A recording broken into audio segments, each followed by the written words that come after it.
morning and happy Monday to the Ungovernables, the Captain's Crew, the LFA family, McGroin Nation. We're coming to you live from the deep red state of Tennessee. Rumble.com/LFA TV. Welcome to Ungoverned. Happy Monday to everybody. A little early. Zach's not feeling well. He's been battling some, alien space virus. Who knows what it is? It doesn't look good, though. Alien space virus? Yeah, it's like he's infected by, some Martian disease that made its way onto Earth. It's crazy. He looks like crap. I mean, it's gonna bother you if I don't fix what it. happened? What? Oh, okay. There we go.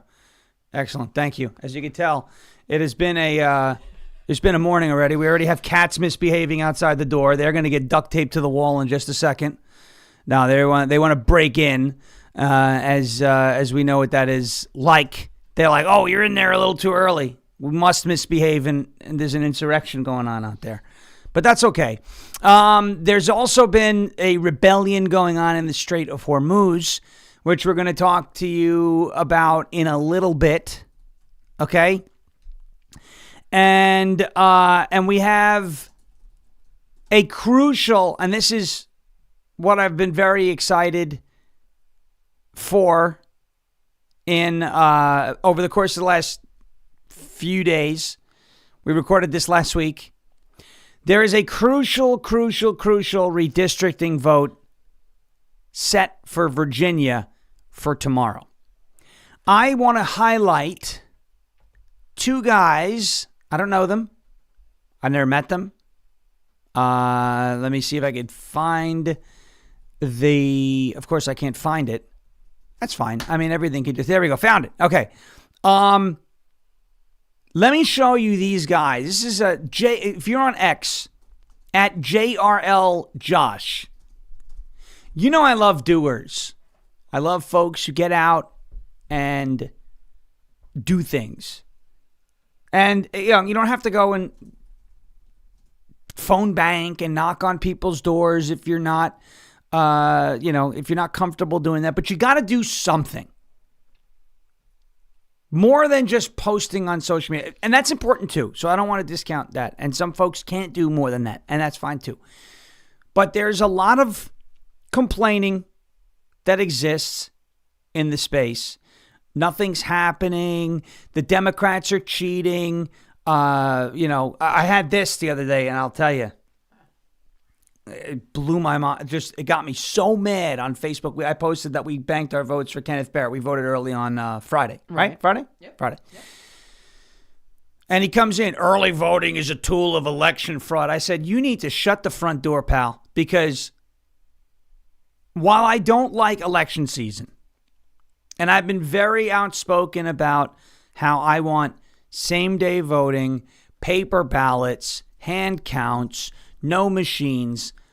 Early voting is not a vessel of election fraud, or else Donald Trump would have lost the 2024 election when Republicans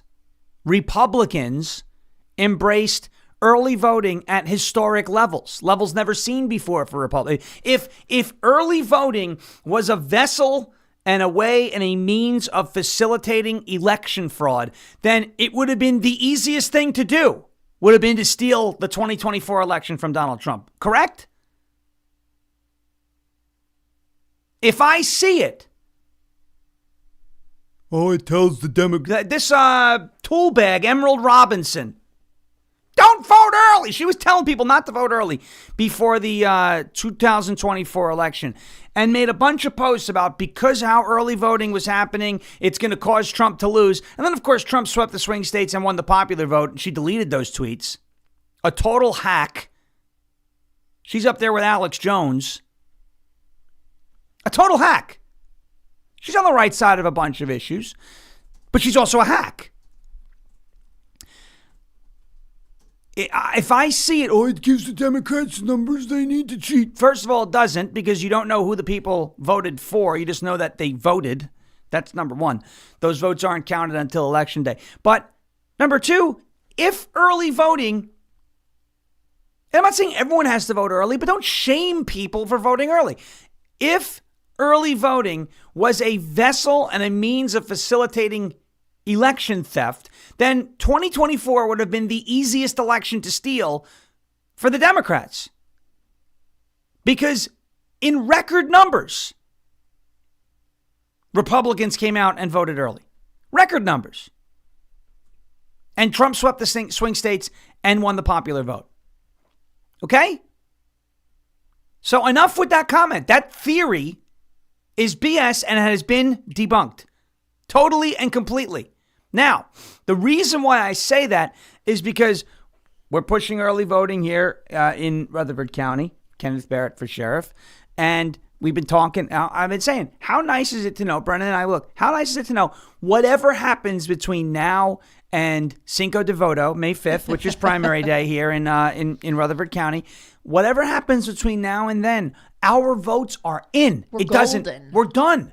It doesn't matter. If my truck explodes in a couple, we hope it doesn't happen. I'm saying bad weather, a medical event, a family emergency, anything, which we don't expect to happen, but you don't know. You never expect, all right, tomorrow there's going to be a family emergency. Well, you never know. Our votes are in. And now we don't have to worry about taking care of business for ourselves. We can now dedicate 100% of the time that we've got between now and primary day of getting other people to the polls. I don't know if you guys saw the video on Facebook, on Instagram that we did, but it was Brennan, myself, and a gentleman by the name of Raymond, who's big supporter. He's known Kenny Barrett since 5th grade out here in Rutherford County. And, you get the people at the early voter locations, they hold the signs, and it just kind of looks like they don't want to be there. We were having so much fun. We had so much fun. We did it would look like a strike, a union strike. I haven't had a chance to tell you this, but in the group message this morning, somebody posted a screenshot from a Murfreesboro, Tennessee Facebook group and said, I saw a group of people in the parking lot of World Outreach the other morning. It looked like they were having a workout group. They were having a great time. Where can I find info on that? And this is what I'm talking about, folks. Someone wanted to join. A workout group? Yeah. Because we were like, and me and you were wrestling. Yeah, Brennan and I were doing like the Oompa Loompa dance with the signs. Because you got to have fun. Bongino's been saying this for a while. When you talk about liberty, talk about it with a smile, right? Politics could be fun or it could be hell. Okay? And a lot of the bickering and the online and you're paid by this group and you're a Jew and you're a Zionist and you hate this guy and you're a sellout and you're a traitor and you're taking Soros money and Vivek Ramaswamy is the Antichrist. I mean, look, all of that is noise. You know what the signal is winning. I want to focus on winning. And so we were having a blast on Friday. Oh, we had a great time. I don't know how many people are going to vote for Kenneth Barrett because of us dancing on the sidewalks. There's going to be a few. But I can tell you something. There were people driving home from work. And when you're driving home from work, you're tired. It's like, I just want to get home. Murfreesboro's got a little bit of traffic at that time. They're like, I just want to get home. I just want to. And they were smiling, thumbs up. 103 people honked their horns at us. It was, in a good way. Big trucks going nuts. I'll tell you what, if you just have fun, the energy is contagious. And we had a lot of fun out there. And I think this is the main point of this conversation is the do matters, not to plagiarize Bongino's phrase, but it's true. Take a look at these three in the state of Virginia. Okay? This is Josh. JRL Josh is his name. Give him a follow. Joel, Jack, and I hit 92 doors today in Roanoke County, Virginia. Election day is only 3 days away. This was on the 18th. It's on the 21st. It is tomorrow, which is why today's episode is titled Vote No Virginia.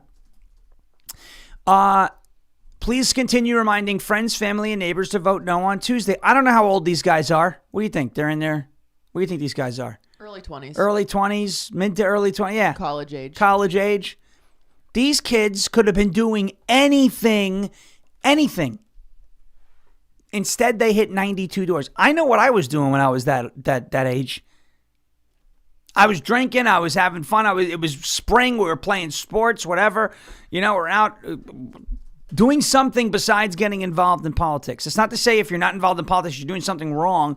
I'm saying these three hit 92 doors. We did over the weekend, probably in the two neighborhoods that our entire group hit, probably close to between 300 and 400 doors over the weekend for Kenneth Barrett. That's a sheriff's race. Folks, this is what it takes. This type of stuff is what it takes to win, especially in a place like Virginia, okay? So kudos to these three guys and the hate that they got on social media. They were getting hate. I saw this and I said, we gotta amplify these guys. And so I did. And, they got a lot of attention over the course of the weekend from, not just from me, but from a lot of other people. But I put this, I put this out and I wanted to highlight them this morning because the beginning of this show, the first whole half of it is going to be about Virginia. This is a crucial redistricting measure that is on the ballot tomorrow in Virginia. So I'm going to ask the live chat, okay? Because early voting's over. We're done. I want to ask the live chat here, ladies and gentlemen, who here is from or registered to vote and lives in the great state, the Old Dominion state of Virginia. Let me know in the chat, and then we will get to what you could look forward to for the meat and potatoes here on this Monday morning, because we are going to be joined by the great. Well, we've been joined. I've already recorded it, but the great Chase Bose is back. A great guy, very smart, folks. 20 years old and is just focused on numbers, data, activism, politics. Again, when I was 20, I was looking for places to drink. He's 20. He's looking for ways to win elections. Kudos to him. All right, we got a couple of Virginians in the chat, okay? Khaki Danny is from Virginia. Shiloh Louise is from Virginia. Moose for Trump grew up in Virginia, but is now in North Carolina. Becca Rocks 12, please vote no in Virginia. We can't take any more of it in West Virginia. Shiloh Louise already voted no. Thank you for voting early. I greatly appreciate you guys and gals who voted early. It's cool. You know what voting early does for some of these campaigns too? What voting early does is it takes those, if you're a high propensity voter and you vote early, there's no longer a reason for the campaign to contact you. Love in America is in Virginia. We love that. If you're in Virginia, let us know. Please get Jersey Jane 3, good idea. If you're not in Virginia, reach out to those who you do know in Virginia and get them out to vote no. Who the hell thinks, April 21st, there's a vote in Virginia? No, there is, okay? Reese's not sorry. I guess I'm just trying to read the names. Lots of family in Virginia. Call them, please. Call them, please. Grey Wolf 9265. Margaret is from Virginia. Make sure Margaret votes no tomorrow on redistricting. It is a very important referendum tomorrow. I don't know if it's going to go our way. All I know is you've got to put as many points on the board as possible. So we're going to get to that. Chase Bose on what he expects tomorrow. Again, Chase is one of us politically. He's a very bright, young conservative. I think he's going to be a data phenom. You got Harry Enton on CNN. I think, Chase has got his own models, and he's been, 98% accurate or something like that in terms of back testing and in terms of, whether his predictions verify on who's going to win races. He's not going to give you something that you want to hear all the time. He's just going to tell you what the numbers say, because the numbers don't lie. So we have Chase about 20 minutes. It's not a long interview, but he's native. He's a native Virginian. He's from Virginia. So we're going to go to Chase Bose. He's going to give you a forecast on what to expect tomorrow, and I hope that we outperform Chase's forecast. That and other things going into the 2026 elections. Now, before we do that, I want to get to a word from our friends over at OFP Farms. It's OFPFarms.com, OFPFarms.com. Promo code Shawn, SHAWN. You got a Mother's Day promotion going on at OFP Farms. At OFP Farms, Mother's Day gift boxes are more than just a gift. They're an absolute experience. Everybody knows that. If you've done a Mother's Day box from them, it is an experience. This Mother's Day, give mom more than a gift.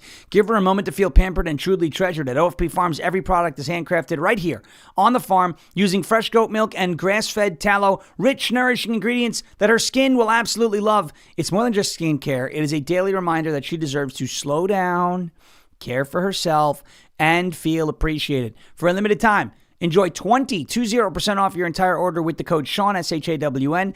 Everything at OFP Farms is made with clean ingredients, small batches, and real results from our farm to your mom's skin, because mom deserves to feel this good every day. OFPfarms.com, OFPfarms.com. Here's a quick little video from the farm. Mother's Day promotion, 20% off. Take advantage. Get in while the getting's good.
That is OFPfarms.com, promo code Shawn, OFPfarms.com, promo code SHAWN.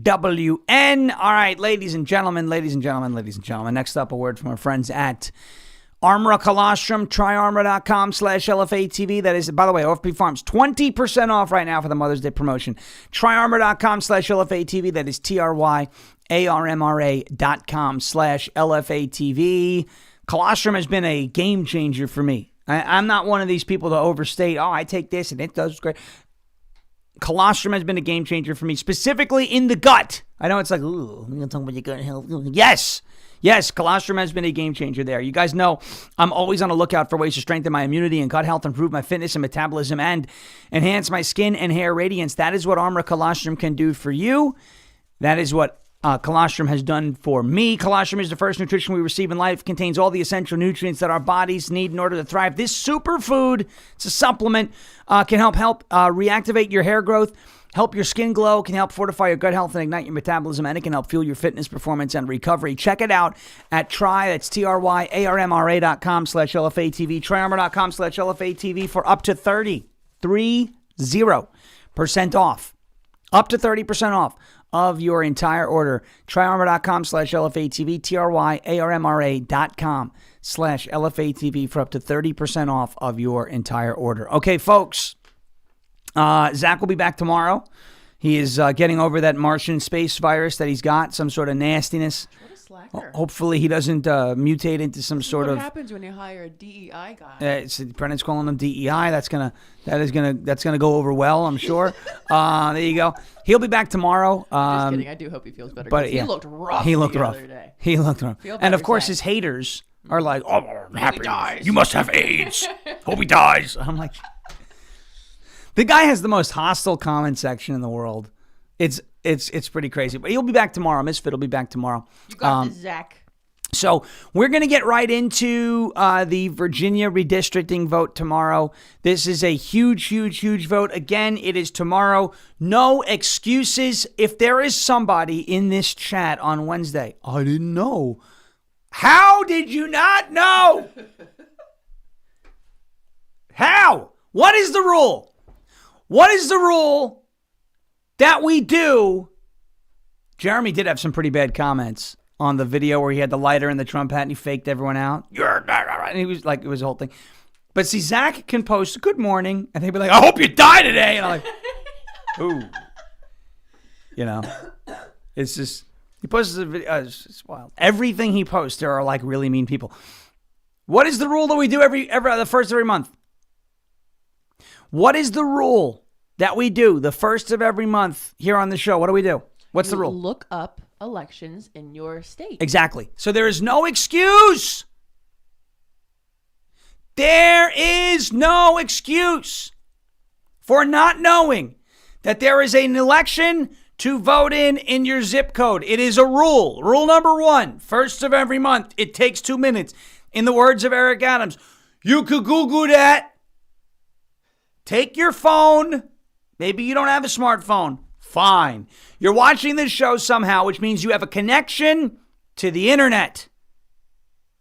I've gotten to the point where I don't like the internet anymore because of social media. It's like I used to like going on X. I hate it now because people are just...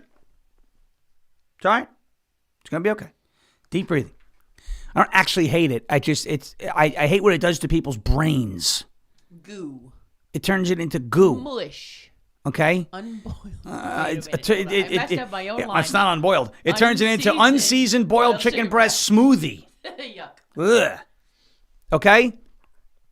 First of every month, you enter this prompt into Google or your favorite AI, Grok, Perplexity, ChatGPT, Manus, whatever it might be.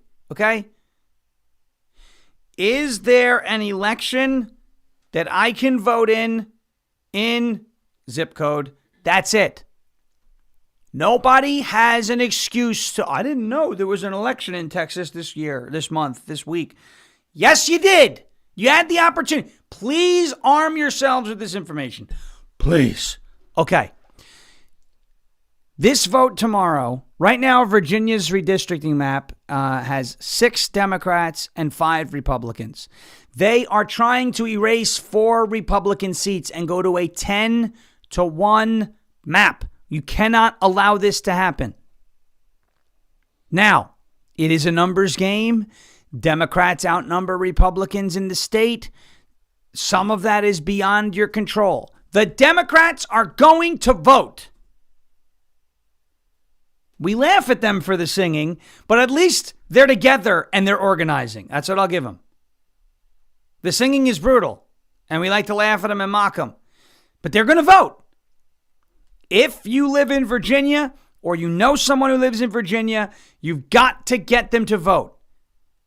Specifically, if you live in Virginia, please take some time tomorrow to do some sort of voter outreach today and tomorrow. Make sure people go to the polls.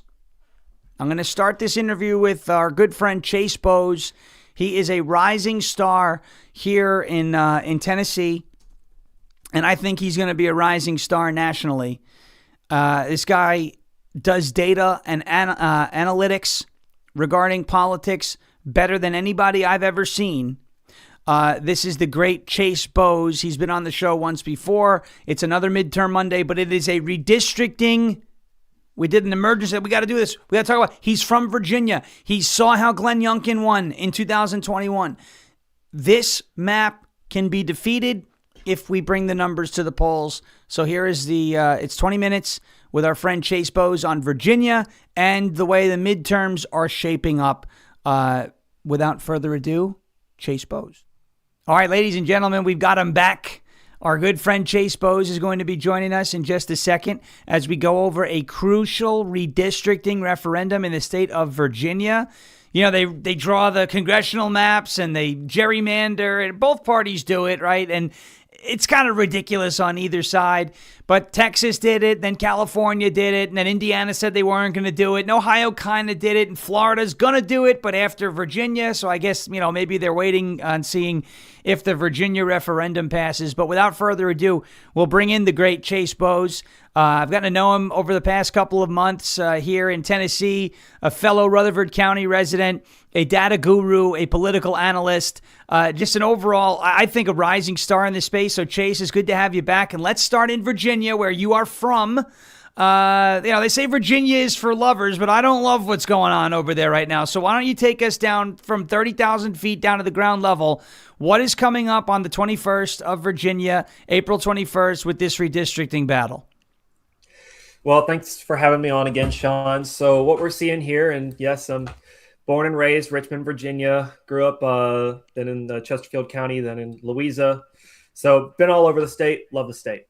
Right now, not so much. But what we're seeing is essentially a push to combat other gerrymandering efforts, honestly, but also a really bad one, because Virginia, in my opinion, currently has one of the greatest congressional maps. It's most fair, and it does what a congressional map should do.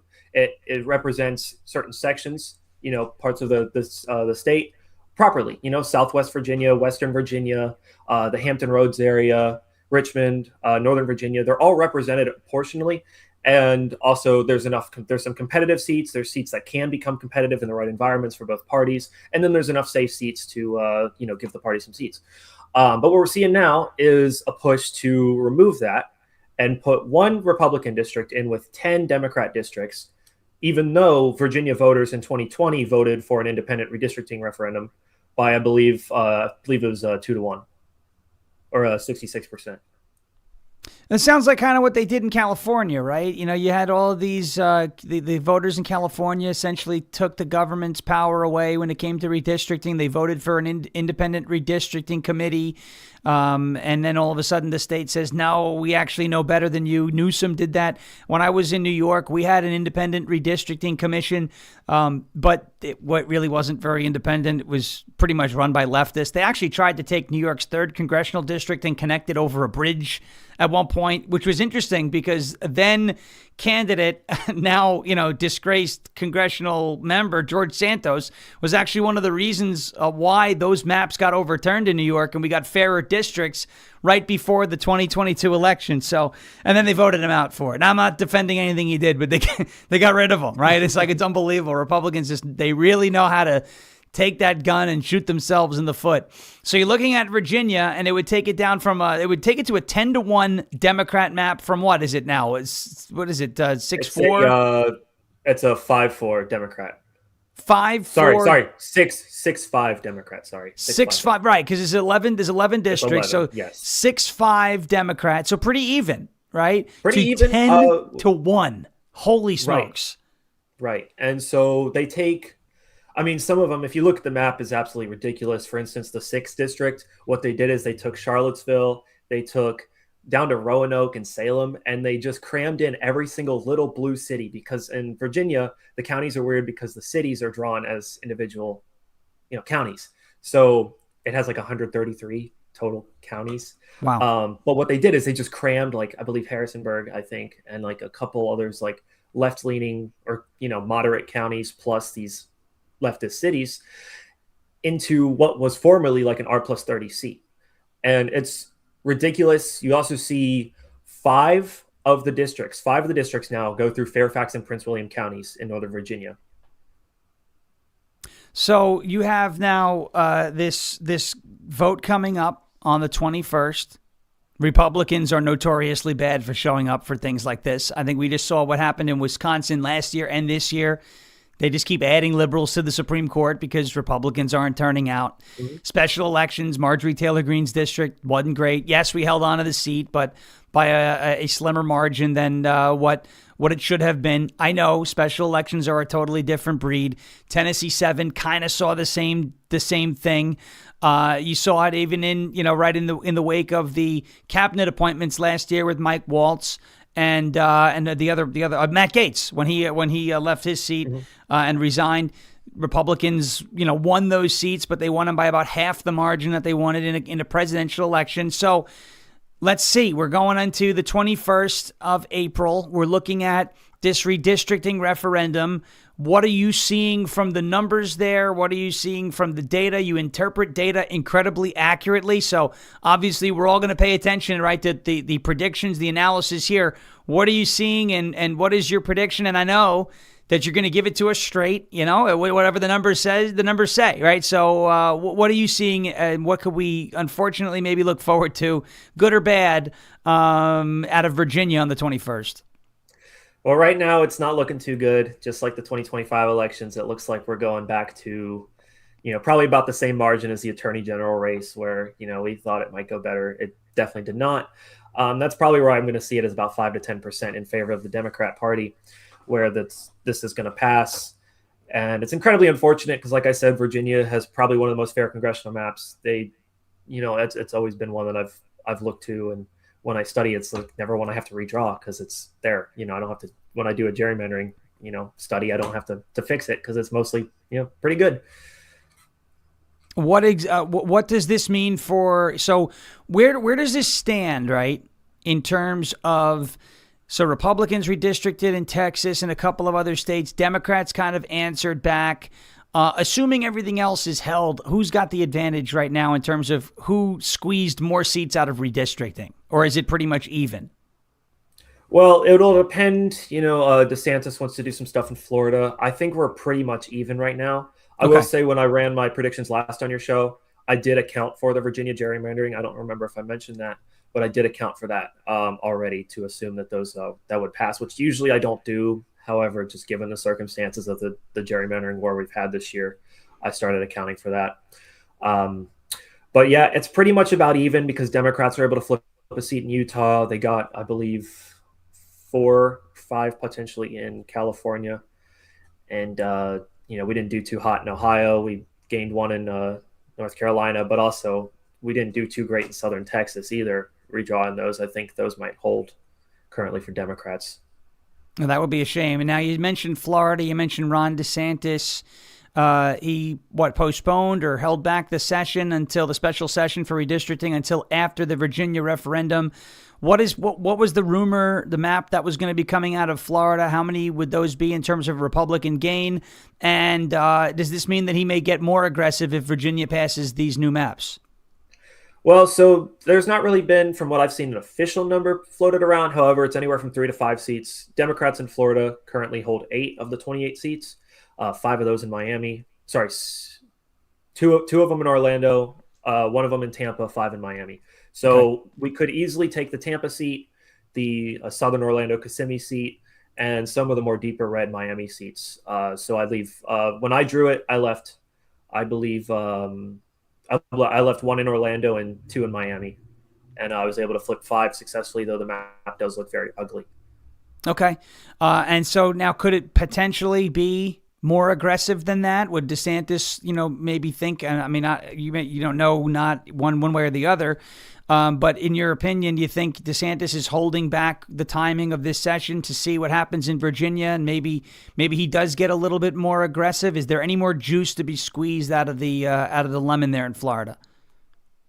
I think if for some reason the referendum doesn't pass, I think he'll go towards kind of the 3 or 4 range, but 5 is pretty much the max. Like if you were going to take another district out, what you'd be doing is making a dummy mander, which is essentially saying in a left-leaning year, such as the one coming up, it's highly likely that those seats would be more competitive and turn into toss-up seats, potentially Democrat flips. So we don't want to risk it. Of course, when it comes to any redistricting, there is incumbent demands. So the current active people in those districts are going to get their margins knocked down. Some of them are, close to R plus 20, 25, 30 seats, might get knocked down to 15, even low as like 12 or 10, in some cases, to make up for those additional seats, especially around, like I said, the kind of Central Florida, Kissimmee area and the Miami, Tampa. So really it's probably the most he's going to go is 5. And that would be potentially risky depending on how they draw them out. Yeah, and this obviously Ron DeSantis, I feel like he's not quite done running for president yet. I don't know if he's going to do it in 28, but he may be looking at this as more of a long-term investment, right? Redraw Florida's maps. Maybe at some point when the seats warm again for him to run for president, he can do so and have a little bit more of a favorable layout in Congress. Let's move to California now, because that has been a story. And there's been some stuff coming out of California, and the whole Swalwell thing, right? I look at this. I see these allegations, and they've Me Too'd him again. You're from Virginia. I'm from New York. They did this to Andrew Cuomo to get him out of the race because I firmly believe it. The pulse that I had, from the folks in New York when I was there was that if Andrew Cuomo was on the ballot in the 2022 gubernatorial election, Lee Zeldin would have won. Cuomo was a wounded candidate. He was not going to win. He may have negatively impacted some of the congressional races and state legislative races in New York. People just were done with him after COVID, after the vaccine stuff, after the mask stuff, after the lockdowns, the nursing home scandals. He was an incredibly wounded candidate. So they bait and switch, and they put up a dummy, Kathy Hochul, but she wasn't him.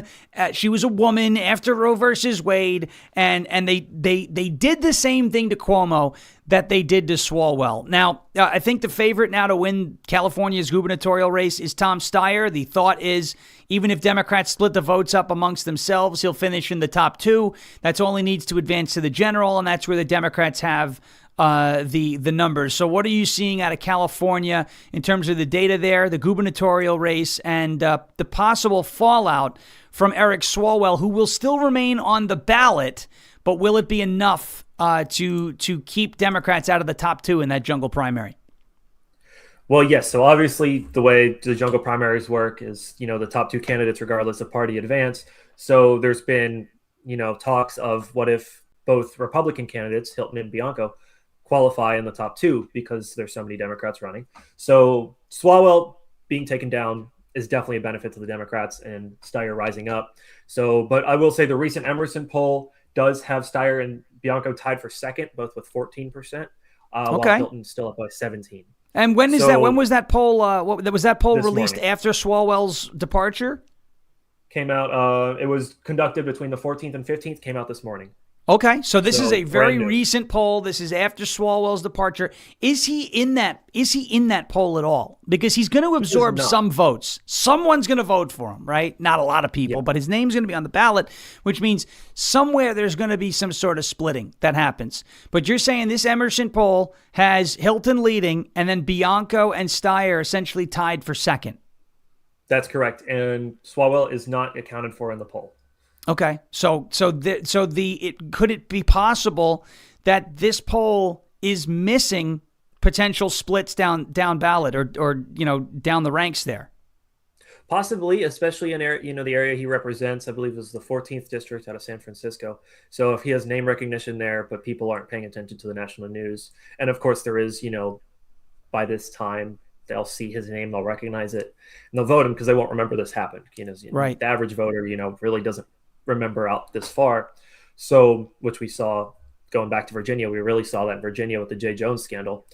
Right. Good point. Won tremendously, more than we expected. But yeah, I think there's still a chance the Republicans can hold. However, I'm highly doubtful. Like you and I said, I think it would have been maybe wise of Donald Trump to endorse both candidates running the Republican, keep them both, up top. And then maybe, once we get to the actual general, he picks his favorite. But right now, Hilton's probably going to qualify as the Republican. And at the moment, it's looking like Steyer. However, like you said, Katie Porterhouse might. Katie Porterhouse. Yeah, where is she polling in this? She's polling at 10. Okay. So she's and Hilton. So let's go down. Hilton is where? How much? What's 17? Hilton's at 17. Okay. And Steyer and Bianco at 14. Okay. And Porterhouse is down at 10. Porterhouse down at 10. And there's a couple of down the lower relevant numbers. Gotcha. So it's this simple, right? Yeah. If you're a Republican in California and you haven't made your mind up, go vote for Bianco at this point. You know what I'm saying? The bottom line is Republicans got to get out and either vote for one of those two, Hilton or Bianco. If enough of them come out and do this, they could potentially ice Democrats out of the general election for governor in California. Now, let's say that's what happens, okay? I'm not saying that's what's going to happen, but I want to put on our hypothetical hats here. With the Swalwell embarrassment, all these Democrats, Gallego might be next. There's a bunch of stuff out about him that could mean, could implicate him in some of this. Maybe not as bad, but in terms of knowledge, didn't say anything, whatever, looked the other way. But what does this do? Two things, two contributing factors, right? Let's say Republicans are successful icing out the Democrats in California and they finish 1-2 in the jungle primary. So now a Democrat cannot become the next governor of California. That plus the Swalwell fallout, what do you think that might do to the generic ballot nationwide? Or is it, it's California, it's just a bunch of drama, nobody really knows about it. Is it not going to be a big issue? Well, I would say had they have their current congressional map before the one they just enacted, I would say that might encourage a flip in California's 13th, maybe the 27th districts. However, those have been made so much more Democratic leaning to where high Republican performance probably won't do much. The 13th district is possible. However, we are risking losing the 22nd district currently with the new map, as well as the 48th. So we could maybe hold on to those two, depending on candidate quality. If David Valdero is running again in 22, it's very possible we can hold on to that given the circumstances there. And then the 48 with the incumbent retiring, I believe will, I can't say for certain, but I do believe right now it leans Democrat. However, we saw in 2022 that the Republicans had a really good turnout. And it's totally possible that even if a Democrat is in the race, it gets under 20%, within a margin, which could result in, more Republican votes in congressional races. All right, interesting. And finally, we'll ask this. The last time you were on with us, it was about a month ago. There's been some comparative, numbers come out. I think I saw it with Harry Enton on CNN, the Democrats from 2018, their last big blue wave. They're lagging behind some of the polling there, specifically on the generic ballot by about 4 points. They're also lagging in favorability within their own party. Do you see that contributing to maybe a lackluster or less than stellar or less robust performance in the Democrat Party as a whole during these midterms in 2026? And where are you with your predictions now versus where you were a month ago? Unchanged, same spot, moved in one direction or the other? What do you have? So this far out, especially with so few primaries done so far, I'm pretty much at the same position. Though I will say, let's make sure we're paying attention to certain Senate races, being Alaska, Ohio. Those have become, based on the markets and polling, closer. However, those are typically the trend. Those states tend to have more close polls this time of year versus, the fall, closer to election season. So I'd say maybe keep an eye on those. Not telling you to do it, but I mean, the Democrats are leading in call sheet right now for Ohio and Alaska. So if you want some free money, maybe just put yes on Republican. Noted. But again, we'll see how those play out. But I'd say probably those are the two that I've started to keep a little bit more of an eye on. Of course, I've been really focusing on the House here, especially with the Virginia and Florida and all this stuff going on with the redistricting. But I would say those two, let's just keep an eye on because, we said a year ago, the Senate wasn't a problem, and now the Senate's potentially a problem for Republicans. Right. Just because we're not, the candidate quality in some races isn't great. But I will say one plus is we maybe want to pay attention to New Hampshire, where John Sununu, former Governor Chris Sununu's brother, is running and may be able to make a close campaign. We'll have to see how it goes. However, I would say don't discredit New Hampshire. Keep an eye on it. Okay. I'm not saying it's going to flip, but it's potential. Okay, and there you go. Chase, let everybody know where they can find you, how they can support you. What's the best place to interact with you and to get in contact with you? If there are any candidates out there or folks who are watching who potentially are working with candidates, how they can reach out to you and obtain some of your services. Yeah, absolutely. So I'm at Bose Strategy and Analytics on Instagram and Facebook, as well as my forecasting account is political.predictions on Instagram. And then you can reach me via email. I think that's at the bottom down there. Chase.Bose at bosestrategyanalytics.com. So feel free to reach out. I'm happy to help candidates, especially as we come into election year. All right, Chase, thanks for playing it straight with us as always. That's one of the best things I love about having you on. If the numbers are painting a bad picture, you're going to say, hey, look, it's painting not a great picture. You've seen a Republican candidate win in a blue state in Virginia 2021 with Glenn Youngkin. You've seen it. I know this is your life's work at this point, the data, the political activism. I've seen what you do on the ground. It's amazing. So thanks for coming on, and we'll have you back again soon. Well, thank you, Sean. And that was the great Chase Bose. He really is. Look, there's one way to look at numbers. Numbers. There's numbers. I don't like to crunch numbers. I love it. I like to lean on polling, not as a perfect science, but to get a general feel for where things are headed. And I think Chase is great at it. He showed me his setup with like 1 billion screens. You would think he's launching rockets. He's so smart. You would think he's Artemis 2. But he's not Artemis 2. He's actually Artemis 3. He's a step out of NASA. No, he's great. He's a very smart guy. We saw him the other day, and he was like, I was bored earlier, and so I ran numbers for fun. And I was like, my brain could never. Yeah. When I'm bored, I make a snack. He sent me he sent me a grid of numbers about Virginia, and I was like, just tell me what this means, man, because that's making my head hurt. So, guy knows what he's doing. I had half of the smarts that he had. Okay, well, you're smart. Just you're not a numbers guy. I have one brain cell.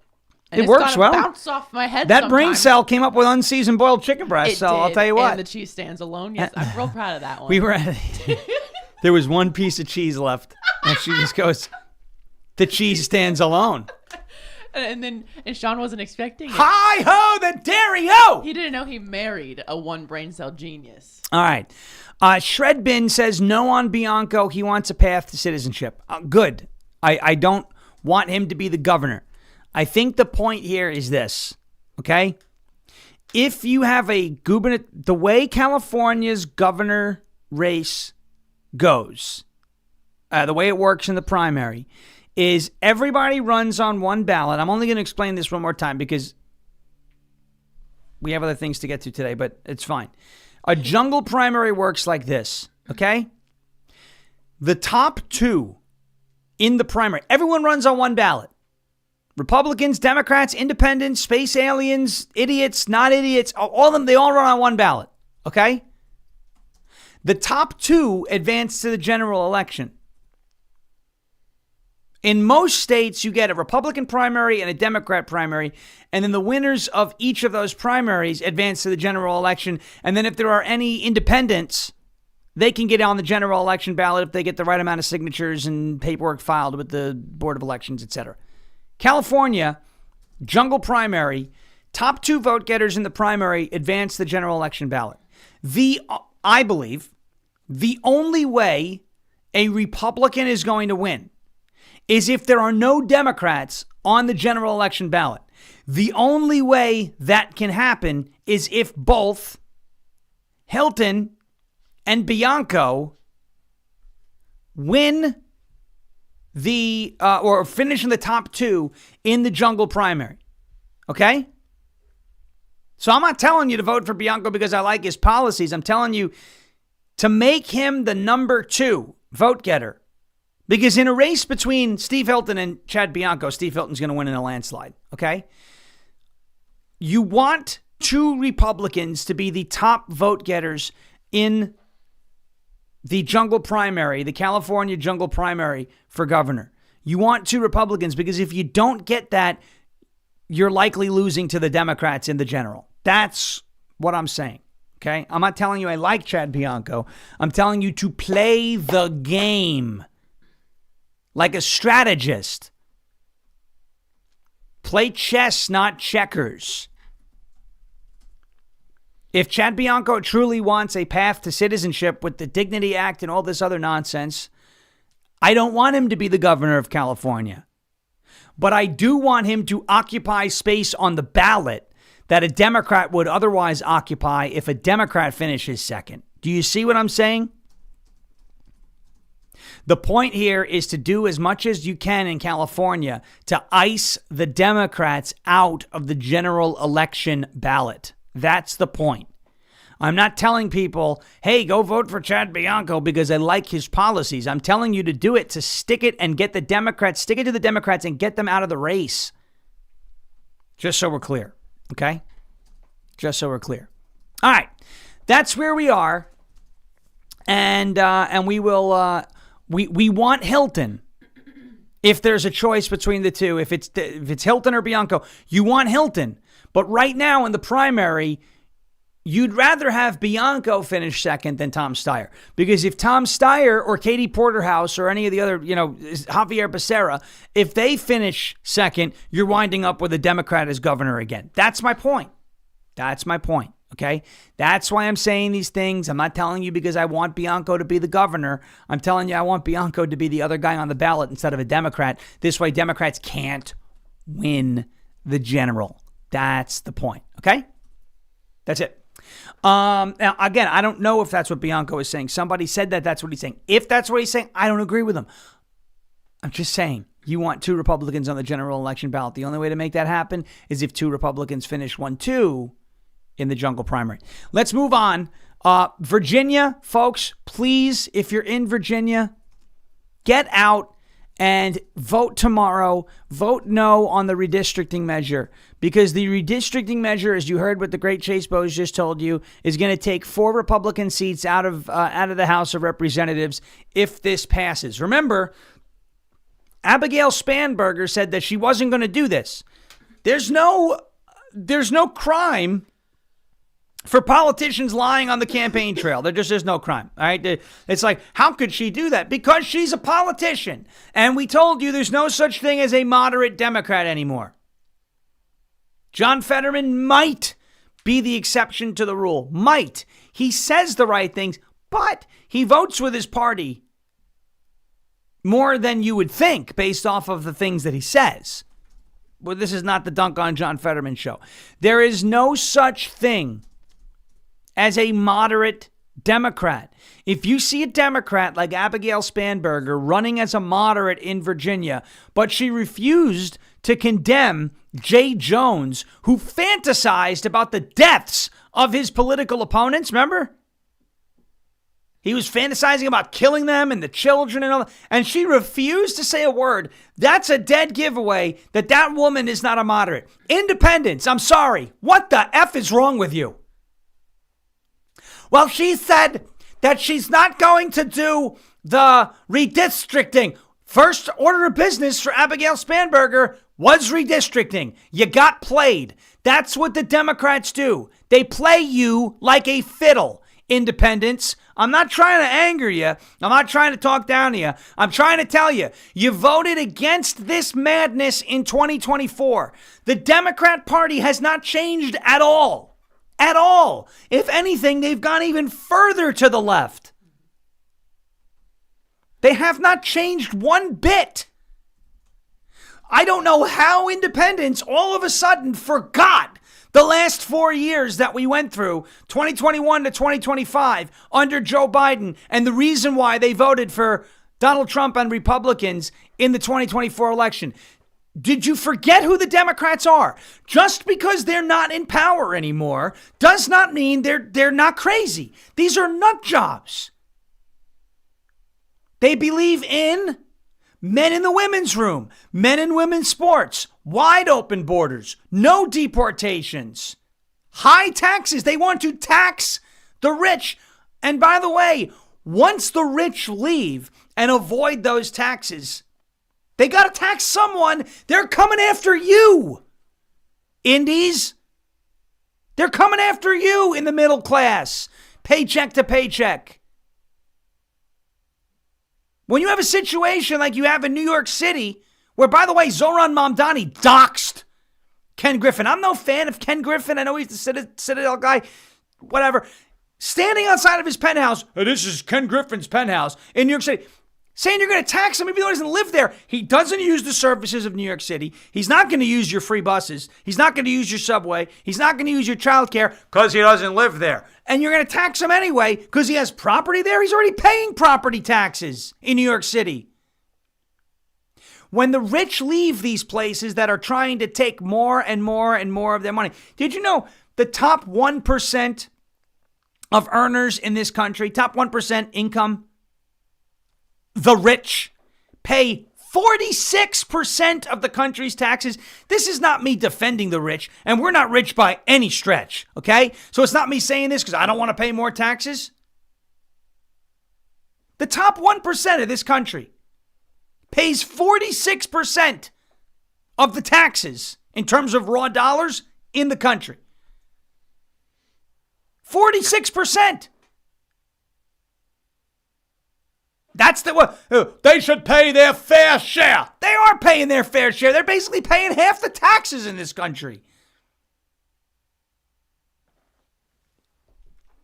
I don't know what happens every 2 years. Maybe it's the internet. Maybe it's the social media contagion where we have a 90-second memory. I don't know. I have no idea. It is a phenomenon.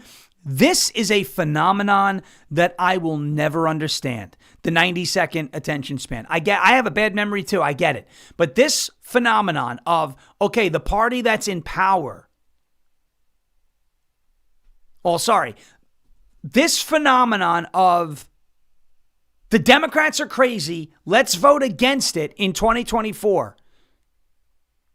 Because they were about keeping the border open, because they were about transing children, because they were about being not just soft on crime, pro-crime, because they want to make it easier for people who shouldn't be voting in elections to cheat and vote in our elections. All of those things are reasons as to why people voted against the Democrats in 2024. High taxes that are going to go even higher. Clamping down on domestic energy production, which drives energy costs higher. Not wanting to deport illegal aliens, which drives the demand for housing in this country higher. And when you have a higher demand and a limited supply, that drives the costs higher. I don't understand how people can vote against that 2 years ago. And then you fast forward 2 years later, and it's not like that party has changed their stances on any of those issues that I just mentioned. They are still the same people. If anything, because Donald Trump is the president, they've gotten worse. And folks are like, oh, they seem like a better option. They're not a better option. They're the same option that you voted against in 2024. I'm not telling you that Republicans are perfect, because they're not. We see that in the House. We see that in the Senate. But are they a better option to keep using the Republican Party as a tool? That is what your politicians are. They are tools. They are instruments. Think of it as a jackhammer. It's repeated blows to the same piece of pavement in order to crack it and remove it and replace it with something better. Think of it as a hammer on a nail. You're not driving that nail into the wall, unless you're going right through sheetrock, with one swing. They are tools. They are instruments that you have to use repeatedly in order to get the change that you want.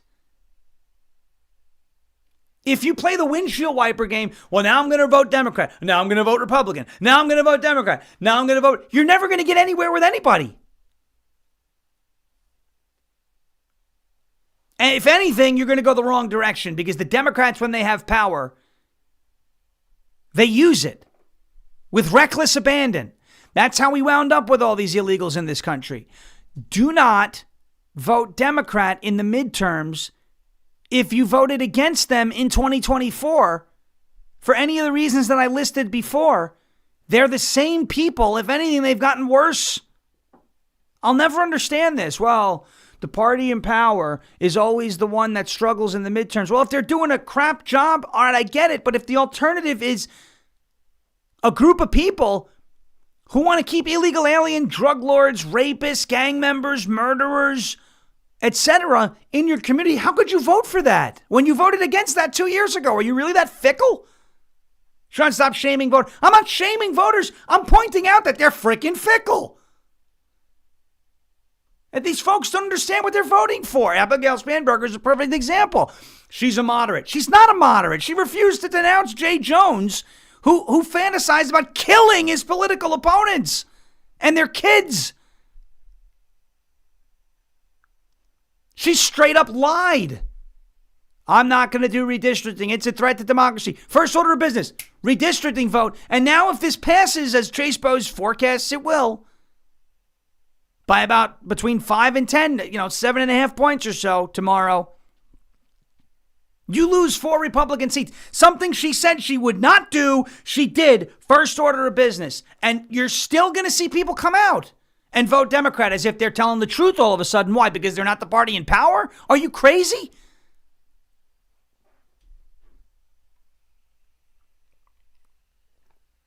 We're supposed to win hearts and minds. Sometimes you got to get a little tough with these people, though. What do you think you're voting for when you vote Democrat? We're voting for no kings. There isn't a king. The President of the United States abides by Supreme Court rulings. When they struck down his tariffs, did he say, nah, we're going to keep using that same thing that you just struck down. We're going to ignore the Supreme Court. He abides by court rulings. He abides by the Supreme Court. Do kings abide by courts? No. What are you voting for when you vote down? Affordability. Yeah, go ahead. Keep regurgitating that word. Who caused the affordability crisis? Did you forget? Did you forget? Oh, the cost of living is too high. I agree. But you've got 20, 30, 40 million people who should not be in this country. When I say should not, it means they're here illegally. They broke our laws to come here. They should not be here. But now that they are here, they are competing with you for housing. It is a fixed supply of housing right now. 30 million people increases the demand. That drives costs up. Same with food. Same with energy. Same with other resources. And if they're here illegally, chances are a lot of them, not all, but a lot of them aren't paying taxes. So your tax burden goes up to provide for things that they're using, services that they're using. Don't tell me about affordability and then tell me you're voting Democrat. They're the ones who caused the problem. Did we forget what happened under Biden? 9% inflation. Why are you voting Democrat? Gas prices.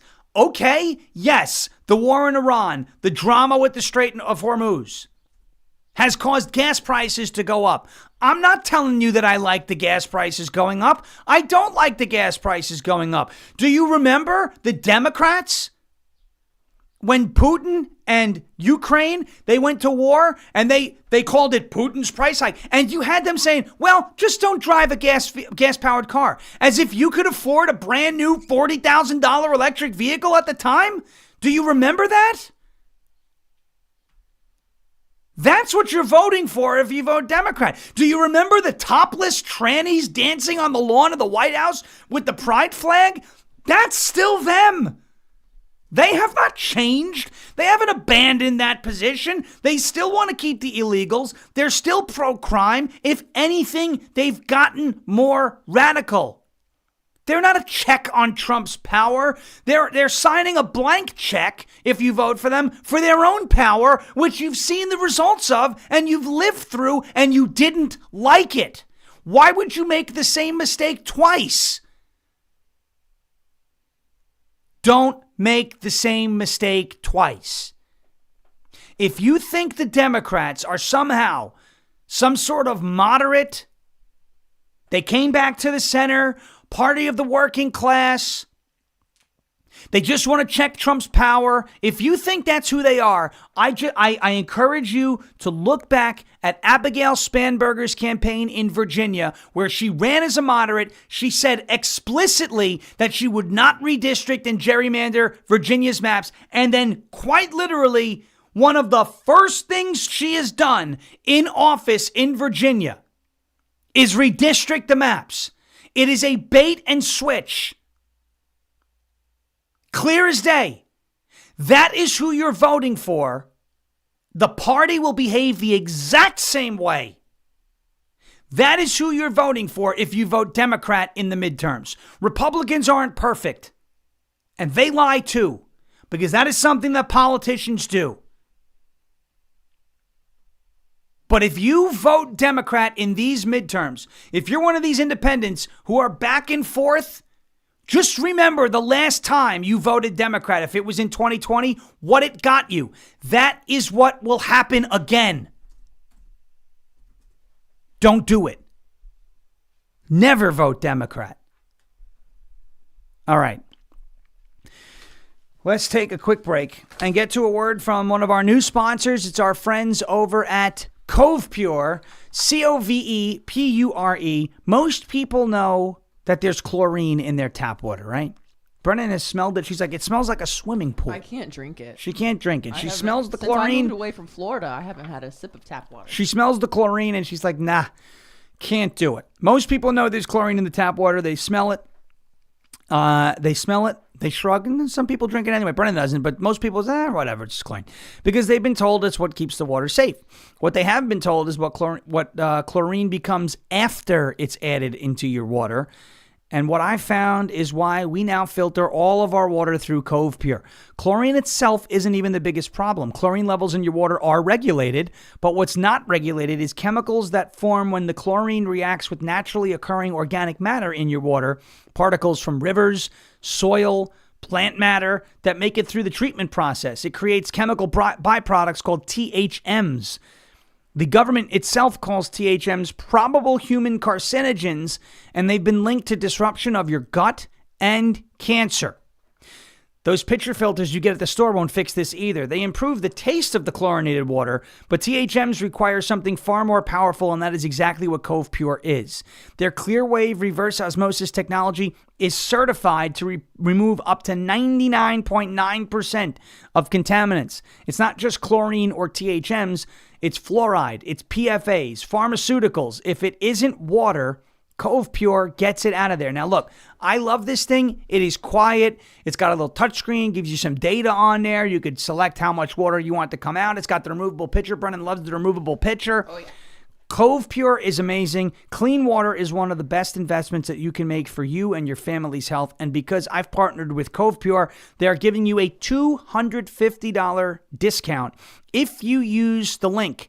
Go to covepure.com/Sean, covepure.com/SHAWN right now. That is covepure.com/SHAWN. Do not wait. Get yourself Cove Pure and start drinking safe water today. You got that instant hot and cold, no installation. It's very simple installation. You have to call a plumber or anything like that. Cove Pure, covepure.com, covepure.com/Sean, SHAWN, covepure, covepure.com/SHAWN. All right. Folks, I'm just going to reiterate what I said one more time. If you are an independent and you're one of these voters who goes back and forth based on who's not in power, please look at a few more things before you make your decision in November, okay? You got a little bit of time. If you voted Democrat in the past, I've never voted Democrat in the past, but if you voted Democrat in the past, look at what that got you. If you voted Democrat in 2020, it got you a wide open border, runaway inflation, 9% inflation under Joe Biden, 20 million, 30 million, 40 million illegal aliens coming across that open border, now competing with you for housing, for food, for health care. The bulk of those illegals who have come into this country are not paying taxes, but are using taxpayer-funded services, which increases your tax burden. Drives up the cost of living for you and your family. Drives up the cost of food for you and your family. You voted in 2020 for a Democrat, you're an independent, you're thinking, oh my gosh, Trump it's chaos, COVID, this whole thing. You got the topless transgenders dancing on the White House Great Lawn with the pride flag hanging from the White House. Okay? You got all the DEI that degraded the quality of service in this country. You got the finger wagging when gas prices went up because of the war in Ukraine. Oh, just buy an electric vehicle. As if that's going to solve the problem when it won't. Clearly it won't, because what do you need if you have an electric vehicle? You need electricity. And how do we generate electricity? We burn fossil fuels. Almost 2/3 of our electricity comes from fossil fuels. So more reliance on the grid for your EV is only going to create more demand for fossil fuels to be burned. And if it's more expensive to buy fossil fuels now because of a war in Ukraine, it wouldn't have made a difference anyway. But they told you just buy a $40,000 new EV. As if everybody could do that. while dealing with runaway inflation and bare shelves and supply chain crisis and all that. Weaponized government against parents who went to school board meetings. The last time you voted Democrat, if you're an independent, that's what it got you. Don't make the same mistake twice. You're not voting for affordability. You're voting for the people who caused the affordability crisis. You're not voting for no kings. You're voting for the people who behaved like kings. You're not voting for free stuff. You're voting for you to be taxed more to get something that they tell you is free. But if you're paying more for something, is it actually free? Never vote Democrat. Never vote Democrat. All right. Let's move on. Big redistricting vote tomorrow. Please spread the word in Virginia. Let's move on. Donald Trump made a big move over the weekend. I don't know if you guys know who Joe DiGenova is, but if you have been following Russiagate, Spygate, etc. from the beginning, you would know that Joe DiGenova is he was always an outspoken critic of the Russia hoax. The Justice Department is turning to former Trump attorney Joe DiGenova to spearhead a probe into ex-CIA Director John Brennan and others over the origin of the Trump-Russia investigation as the department reshuffles leadership of the sprawling inquiry. Acting Attorney General Todd Blanche has tapped DiGenova to serve as counsel overseeing the matter, according to a New York Times report, putting a former Trump attorney in a key role in the high-profile probe. A federal grand jury seated in Miami has been impaneled since late last year. The DOJ did not immediately respond to Fox News Digital's request for comments. The non-reply isn't surprising since it's an ongoing investigation by the Department of Justice. By the way, Kash Patel said the following on Maria Bartiromo's show as well, that, hey, in that Russiagate conspiracy case, and it looks like they're folding the Russiagate conspiracy case and the 2020 election cases into one investigation. Kash Patel says, folks, the evidence, they've got it, and arrests are coming. Patience. Listen. I lived through it and the media came at me then too. That just shows you that when you're over the target, you keep pummeling the target because the media is going to try and pummel you. We are not going to take this and have not taken this laying down. We did already indict former Director Comey, and that's going through the judicial process. But we also at this FBI, even though we uncovered what we uncovered back in the House Intel days, I had to come in here and find rooms that they hid from the world. I had to come in here and find access on our computer systems in restricted and prohibited case files that they purposely put in places for no one to see and find. We have found all this information. We are working with our Department of Justice partners, and I am never going to let this go because they not only have personally attacked the presidency of the United States and President Trump, but they tried to thwart our elections and rig the entire system. And that is not something that is going to stop. That is not something I'm going to allow on my watch. Right. But you just have to remember, they built this disease temple over 20 and 30 years. We've got all the evidence. I can announce on your show that we've got all the information we need. We're working with our prosecutors at the Department of Justice and their Attorney General Todd Blanche, and we are going to be making arrests. And it's coming, and I promise you, it's coming soon. Well, Kash, hold on, because when you started this interview, you said, Maria, you and I have been working together for a long time, and this is exactly what you were referring to. You were on my show repeatedly talking about the Russia collusion story, and our audience wants to know why there's never any accountability. But specifically, the question that I asked you was about election integrity and whether or not you had any information to verify what President Trump says all the time, which is the election was rigged.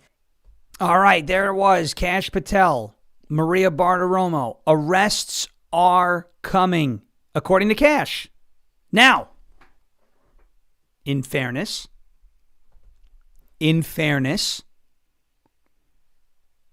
we'll believe it when we see it, won't we? I'm not telling you to blindly trust Kash Patel. That's not what I'm telling you to do. We will believe it when we see it.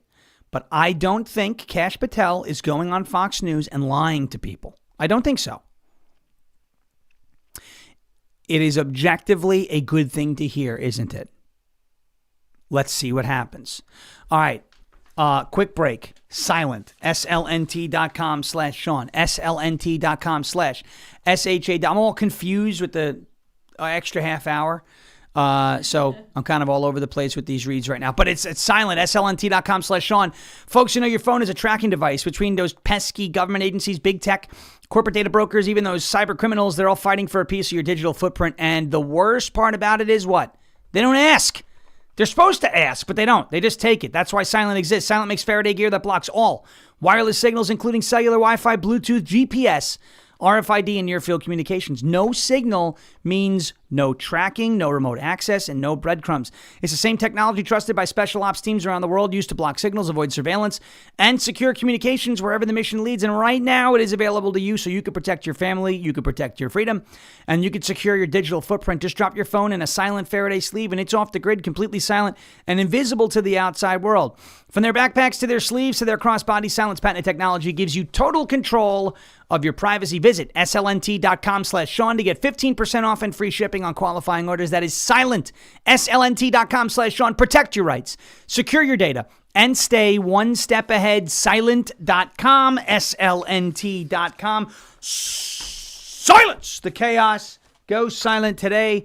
slnt.com/Sean, slnt.com/SHAWN. All right. Who wants to watch our Navy F shit up in the Gulf? You want to watch that? I think it's going to be good. Yeah, it's good. You got 2 curse words there, and you. Well, shit's not really a curse word. Oh, you don't think so? It's not. Oh, it's not. No. Oh, okay. It's not. But the F word is. F is worse. You think so? Oh yeah. I don't know. Oh, ask the chat. What's worse?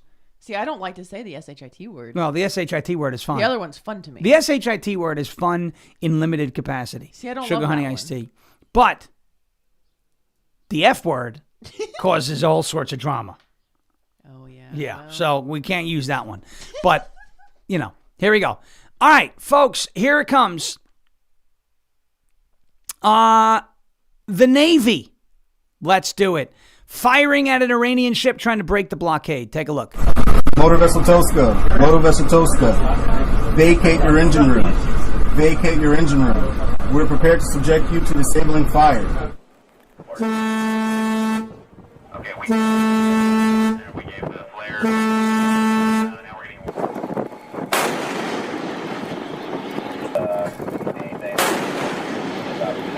Be ready.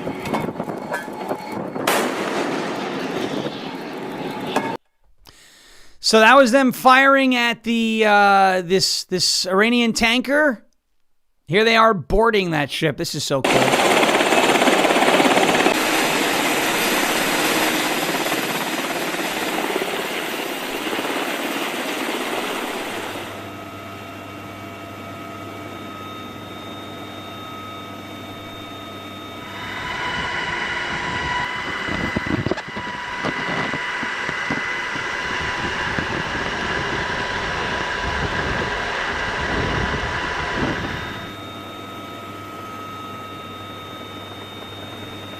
So this ship tried to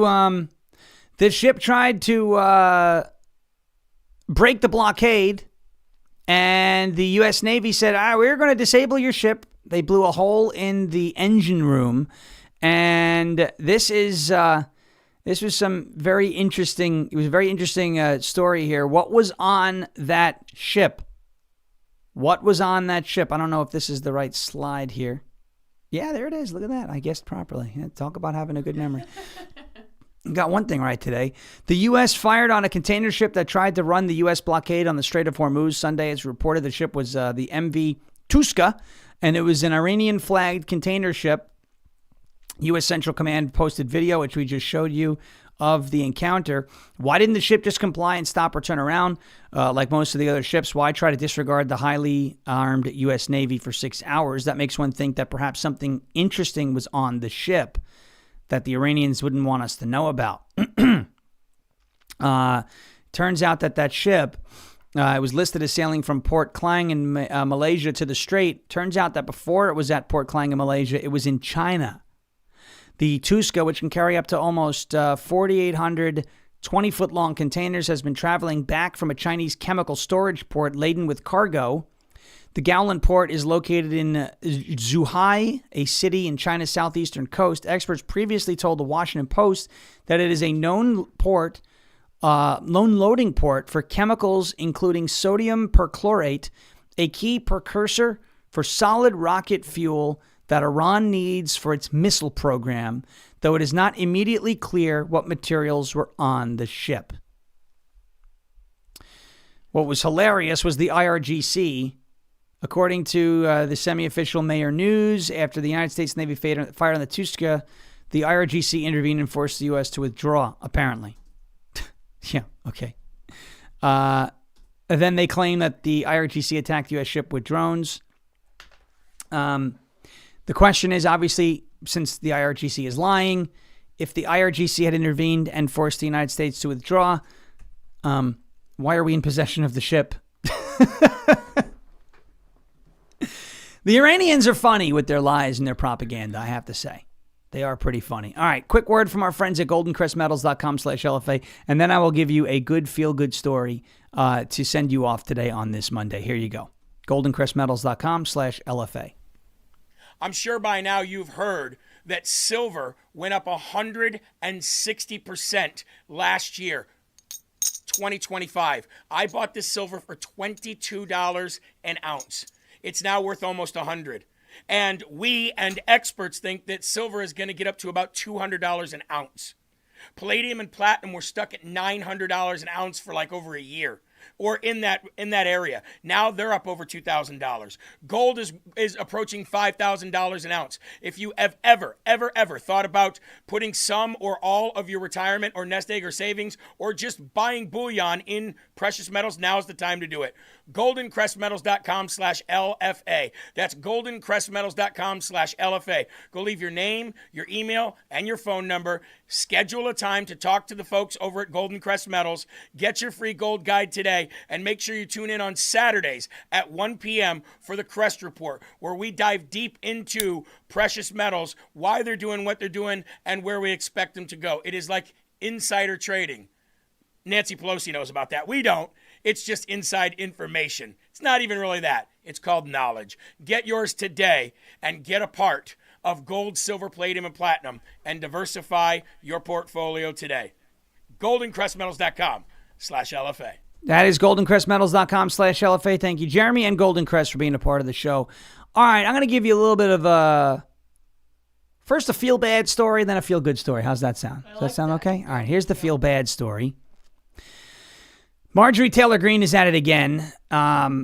Did you see what she posted over the weekend? If you were on X, you probably saw it or heard about it. Marjorie Taylor Greene is now suggesting that the Trump assassination attempt at Butler, Pennsylvania that killed Corey Comparator was a hoax. And she reposted... I'm trying to not use the worst language to describe this person. There's a woman who I've had a run-in with on social media. Her name is Trisha Hope. She's a total bitch. I'm sorry.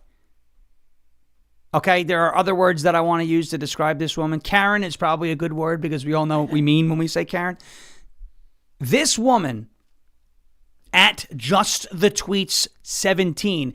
You know, if anyone's got 17, by the way, in their X handle, they're probably...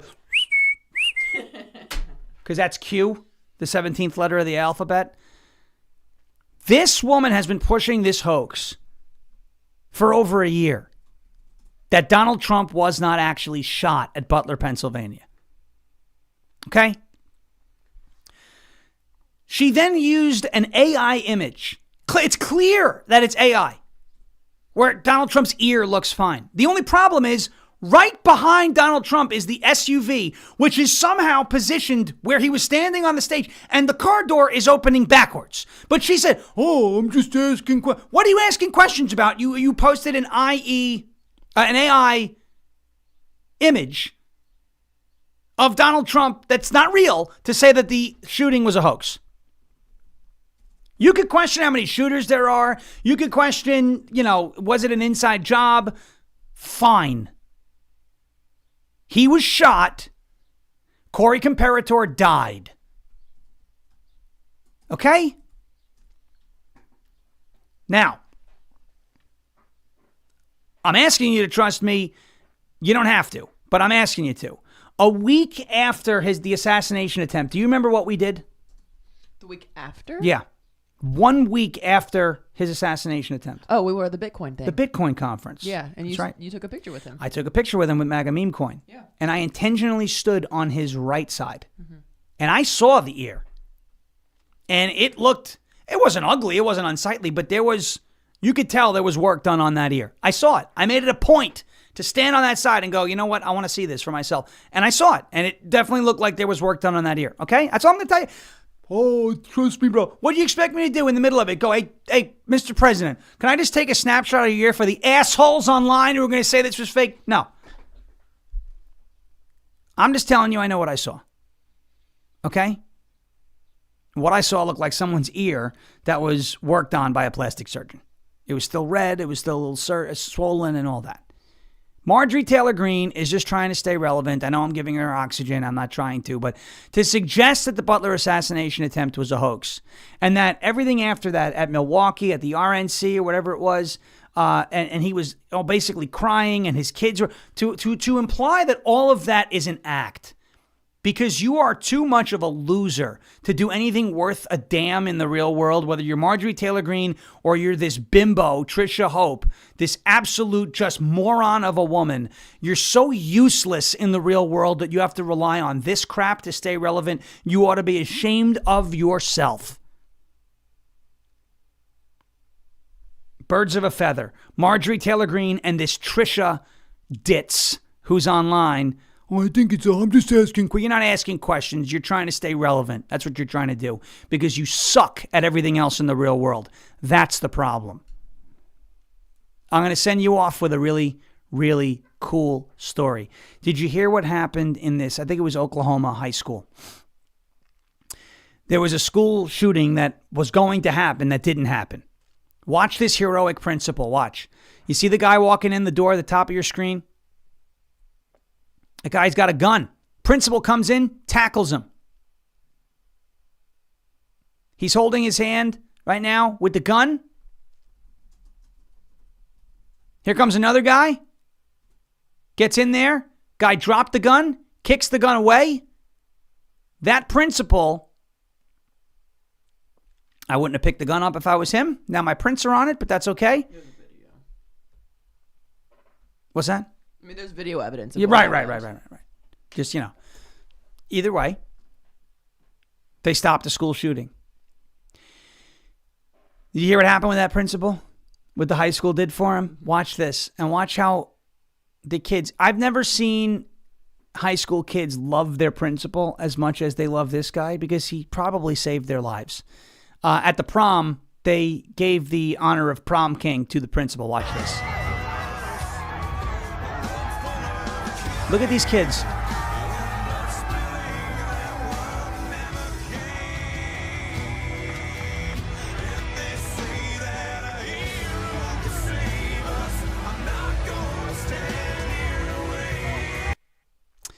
He took a shot to the leg, that principal did. I've never seen high school kids go that crazy for their principal. He saved... there's a bunch. Who knows how many could have been killed by that gunman? It looked like he had a handgun. But I'd like to believe that a few of those kids who were in that room may not have been in that room alive if that principal hadn't acted the way he acted. And now I say, if a principal can come flying out of his office and tackle a gunman, imagine what armed security could do at a school. It's a great story. God bless that principal. He is a hero. And those kids celebrating him know that. Jeremy Harrell up next here at rumble.com/LFA TV. Remember to subscribe to us anywhere you get your podcasts, on Apple Podcasts and Spotify by searching for Ungoverned. Hit subscribe. Big redistricting vote tomorrow. Virginia, Tuesday, April 21st. Please get your friends and family out to vote in Virginia. Vote no. Just say no, kids.